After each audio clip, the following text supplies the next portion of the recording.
Welcome to the Valentine's edition of Ask the Cyber Dating Expert Show, where we talk about dating, love, and romance in a Web 2.0 world.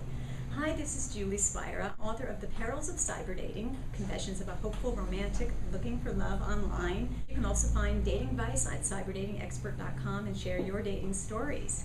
Today, our very special guest is Dr. John Gonzaga, Senior Director of Research and Development at eHarmony Labs.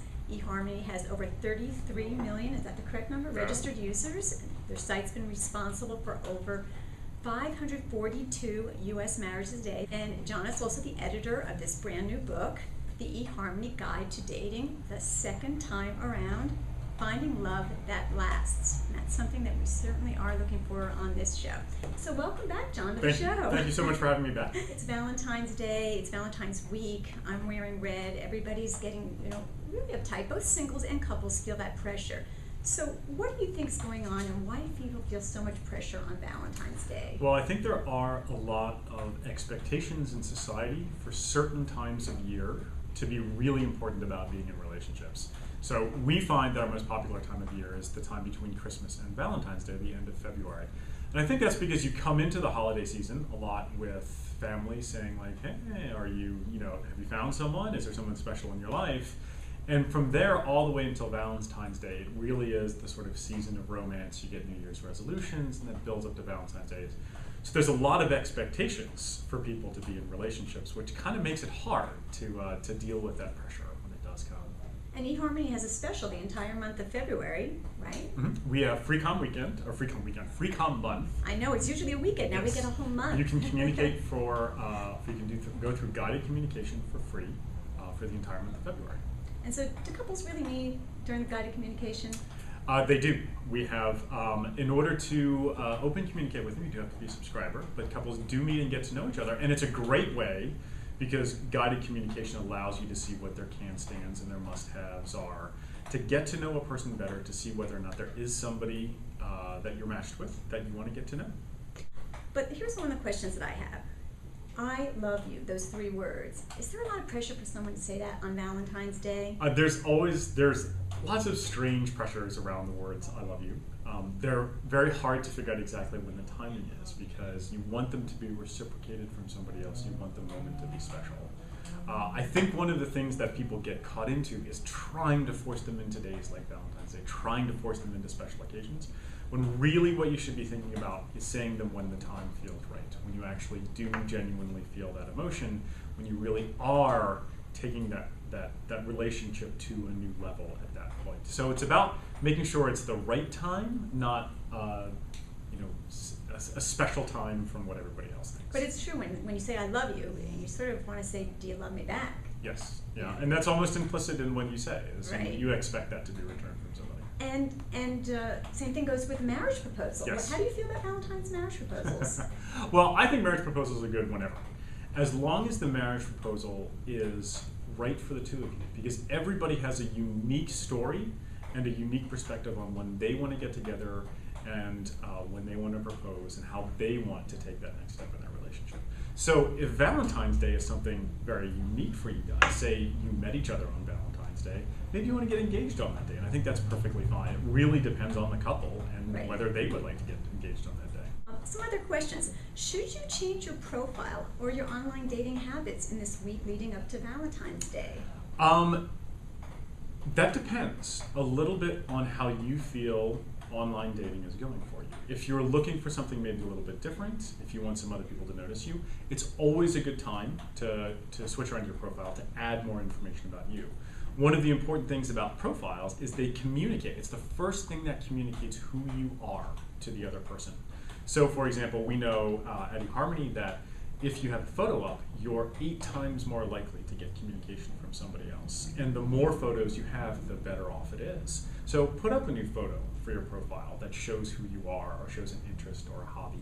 That might get somebody else interested in communicating with you because they see, hey, this is someone that has the same interests or someone that I'm interested in. Are you finding that people actually on eHarmony are not putting up photos? I mean, it's a picture says a million words. There not 1,000. still are people who don't put up photos, and they believe that it should be about them and who they are.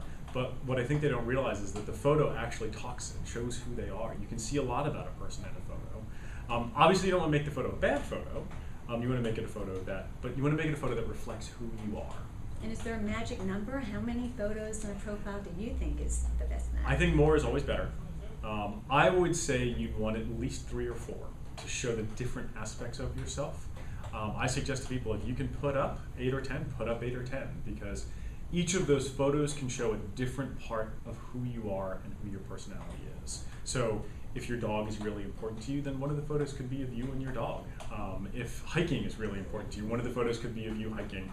It helps communicate the things that you find most important in your life. No, it's a real challenge to get, a 3-dimensional feel from a 2-dimensional photo, Exactly. and that's something that we like to do.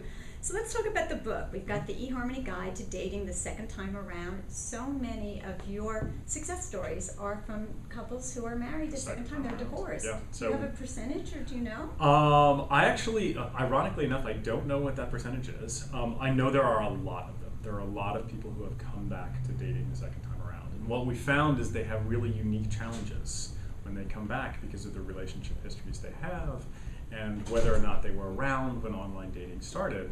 So as we got to talk and research more and more of these couples, we decided, hey, maybe it's about time we write a book and see if we can give some advice to them. We could all use some advice. So let me see some of the things that I wanted to ask about. You talk about self-concept and spending time on yourself before it's time to start looking for a relationship or a mate. Can you elaborate? So one of the things that's most important, because you want to be able to find someone who matches you in your values, in your interests, in your emotional tendencies, in your personality, you need to know yourself really well. You need to know what's most important to you. And what happens with people is they come up with these long lists of what I want in a person. I want them to be this, and I want them to be that. And what they don't realize is that you're always going to have to make some trade-offs. So the better off you can reflect and say, hey, what's really important to me in my life, what's really important to me in a partner, like really important, then you can go out and find those 3 or 4 things. Understanding what you want and what you need can help you select out the people for which ones are most likely to be the person that's going to end up with you. And you're so right about the lists. I mean, I know women, their lists are so long that sometimes they're just so unrealistic. Mm-hmm. Sometimes men are much more simple, aren't they? I think men have long lists too. I just don't think that they necessarily write them down. I think they have a lot of things in the back of their mind that they would like to see. And what I think we've learned from people who have been in relationships once is you have to make trade-offs in a relationship. You're not going to be able to get everything that you want because it's a lot of stuff that you would really like to have. So learn those things that you're willing to trade off in and learn those things you absolutely positively must have. And that's going to be where you start. Great advice. This is John Gonzaga. He's Senior Director of Research and Development at eHarmony Labs. I'm Julie Spira, host of Ask the Cyber Dating Expert Show, and we're talking about the eHarmony Guide to Dating the Second Time Around. My favorite chapter is the dating etiquette chapter, the do's and don'ts on the first date. Not a surprise, right? Yeah. What are some of the do's and don'ts that you would like to share with us? So one of the things I always tell people is make sure wherever you're going on a date with someone, if you're meeting them for the first time, make sure you feel comfortable.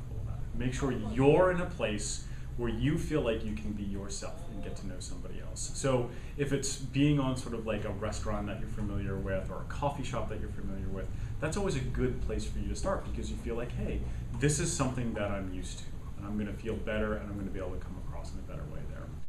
Well, this has been terrific. The book is the eHarmony Guide to Dating the Second Time Around. And this is Julie Spira with John Gonzaga at Ask the Cyber Dating Expert Show.